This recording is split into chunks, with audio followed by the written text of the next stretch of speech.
Assalamualaikum warahmatullahi wabarakatuh. Selamat pagi anak-anak. Apa kabarnya hari ini? Alhamdulillah semuanya sehat ya.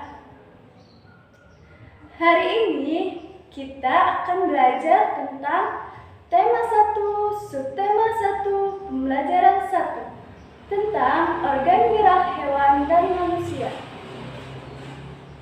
Sebelum kita belajar, Ibu akan menyampaikan tujuan pembelajaran hari ini terlebih dahulu. Tujuan pembelajaran hari ini yaitu 1. Siswa dapat menentukan ide pokok di setiap paragraf dalam teks bacaan. 2. Siswa dapat menyebutkan alat gerak hewan dan manusia. Hari ini siapa yang tidak hadir? Ibu absen dulu ya.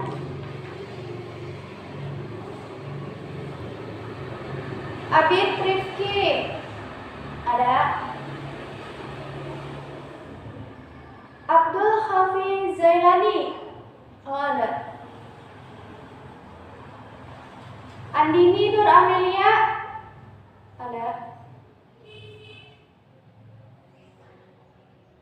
Anggista Putri Noftalia hadir. Oke. Dinda Himalia hadir. Elis Nur Fitriana. Oke, ada ya. Hasna Samsanisa ada. Inesta Ayunintias ada. Kartika Nur Tetaripas ada ya. Oke, semuanya hari ini hadir ya.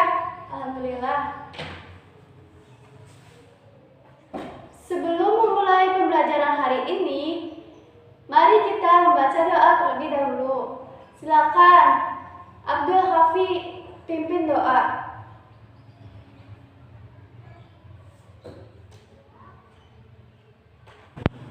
Anak-anak, ingatkah kalian apa itu paragraf utama? Ya, betul. Paragraf utama adalah ide pokok dari suatu paragraf. Nah,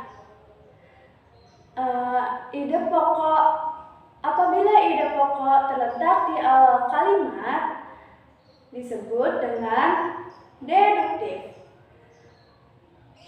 Kemudian, apabila ide pokok terletak di akhir kalimat, disebut induktif. Mari kita mulai pembelajaran hari ini. Coba semuanya buka buku temanya ya. Tema 1, subtema 1, pembelajaran 1. Coba buka halaman 3. Di situ ada teks tentang yang berjudul organ gerak manusia dan hewan. Coba kalian baca dulu ya teksnya. Ibu kasih waktu 5 menit untuk membaca.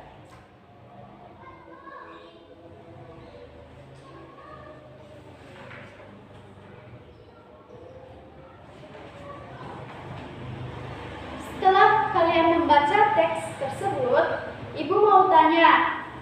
Coba ya, siapa yang bisa jawab?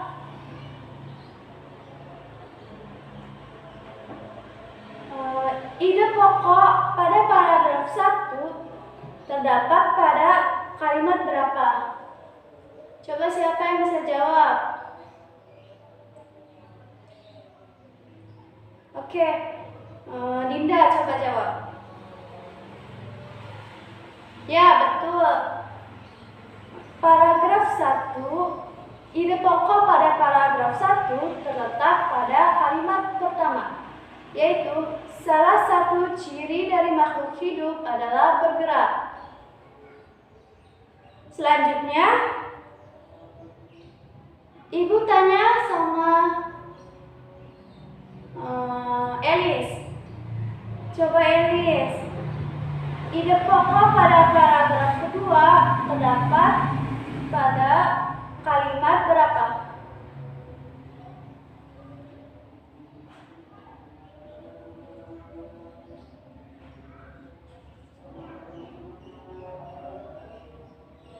Ya, betul. Ide pokok pada paragraf kedua terdapat pada kalimat pertama, yaitu gerak pada manusia dan hewan menggunakan organ gerak yang tersusun dalam sistem gerak.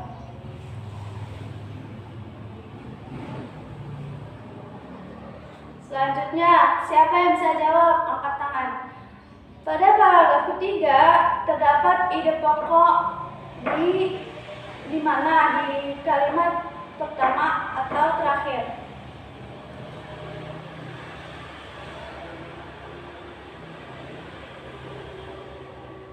Ya, betul. Si Inesta, bagus. Ide pokok pada paragraf ketiga terdapat pada organ gerak pada hewan manusia memiliki kesamaan, yaitu pada kalimat pertama. Selanjutnya, pada paragraf keempat, coba siapa yang mau jawab? Pada paragraf keempat terdapat ide pokok yang terletak pada kalimat berapa?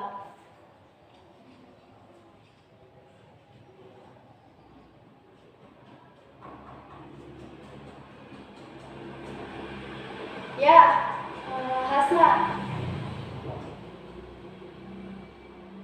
Ya, betul. Pada paragraf keempat terdapat ide pokok yang terletak pada kalimat pertama, yaitu tulang disebut alat gerak pasif. Selanjutnya, paragraf terakhir. Coba tunjuk ya.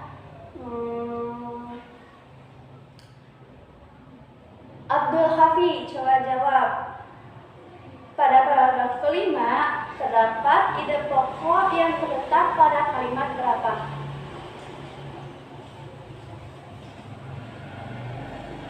Ya, betul. Pada paragraf kelima, ide pokoknya terletak pada kalimat pertama, yaitu otot disebut alat gerak aktif. Apakah kalian tahu cara menentukan ide pokok sebuah paragraf? Cara menentukan ide pokok dalam sebuah paragraf yaitu ide pokok adalah ide atau gagasan yang menjadi dasar sebuah paragraf. 2. Ide pokok disajikan ke dalam kalimat pertama. Jadi, jika kalian ingin menemukan ide pokok, maka kalian dapat menemukan terlebih dahulu kalimat pertama. Nah, kalimat pertama itu dicari ide pokoknya, ide pokok atau inti dari kalimat tersebut. Lalu, kalimat utama bisa terletak pada awal paragraf, tengah paragraf, ataupun di akhir paragraf. Setelah Ibu menjelaskan tentang cara menentukan ide pokok dalam sebuah paragraf, coba kalian membuat paragraf dengan ide pokok yang telah ditentukan. Ditulis dalam buku tulis kalian. Nah, tadi kita sudah belajar tentang ide pokok sebuah paragraf. Selanjutnya, kita akan belajar tentang organ gerak hewan dan manusia. Tapi sebelum itu, coba kalian perhatikan terlebih dahulu video berikut.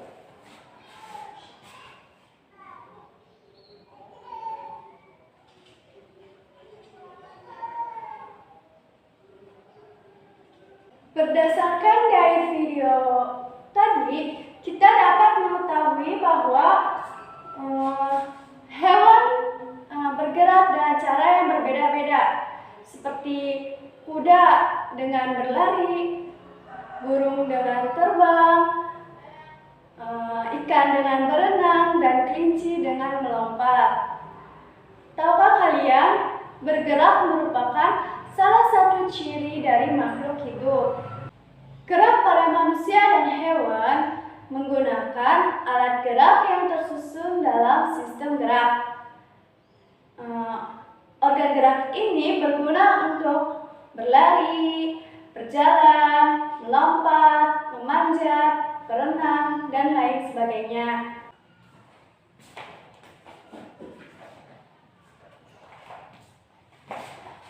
Organ gerak pada hewan dan manusia memiliki kesamaan. Alat-alat gerak yang digunakan pada manusia dan hewan ada dua macam, yaitu alat gerak pasif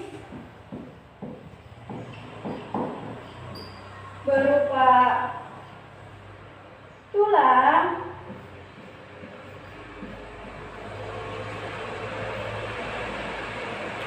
dan alat gerak aktif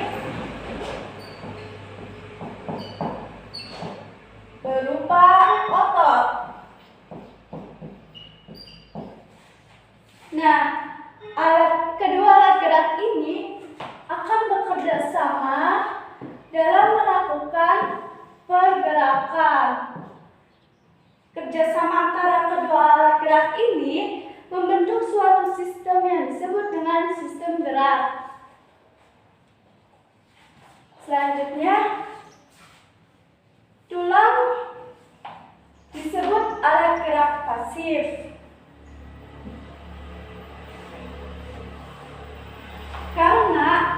Kenapa tulang disebut dengan alat gerak pasif? Karena tulang tidak dapat bergerak dengan sendirinya. Lalu,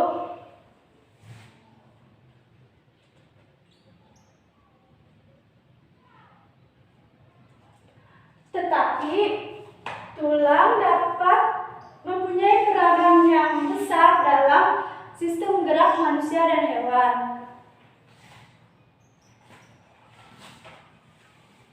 Sementara otot disebut dengan alat gerak aktif.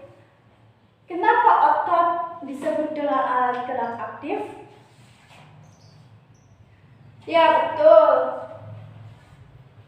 Karena otot memiliki senyawa kimia yang membuatnya dapat bergerak.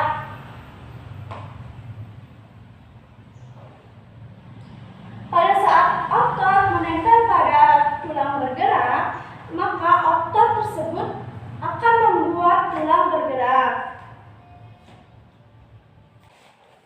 Nah, sekian materi hari ini yang telah Ibu jelaskan. Apakah kalian sudah mengerti? Jika belum mengerti, silakan bertanya. Tidak ada yang bertanya? Ya sudah. Coba kesimpulan dari pembelajaran hari ini apa? Siapa yang mau jawab?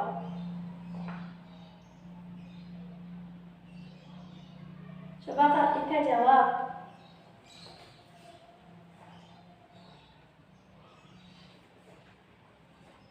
Ya, betul. Jadi, kesimpulan yang bisa kita ambil dari pembelajaran hari ini adalah satu, ide pokok atau gagasan utama adalah inti suatu paragraf, inti pembahasan suatu paragraf. Dua, alat gerak hewan dan manusia adalah tulang dan otot.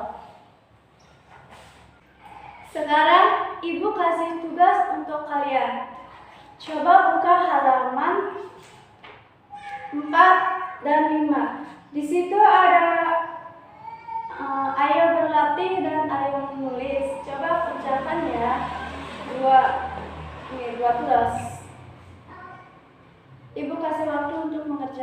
coba kalian. Tugas yang Ibu berikan tadi sudah selesai semua? Oke, baik. Sekarang Ibu kasih PR untuk kalian kerjakan di rumah ya. Coba buka halaman 7.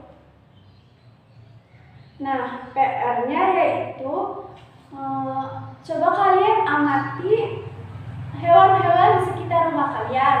Lalu tuliskan pola gerak dari masing-masing hewan tersebut. Nanti besok kalian kumpulkan, terus Ibu nilai ya. Ya udah. Sekian pembelajaran hari ini. Ibu akhiri. Wassalamualaikum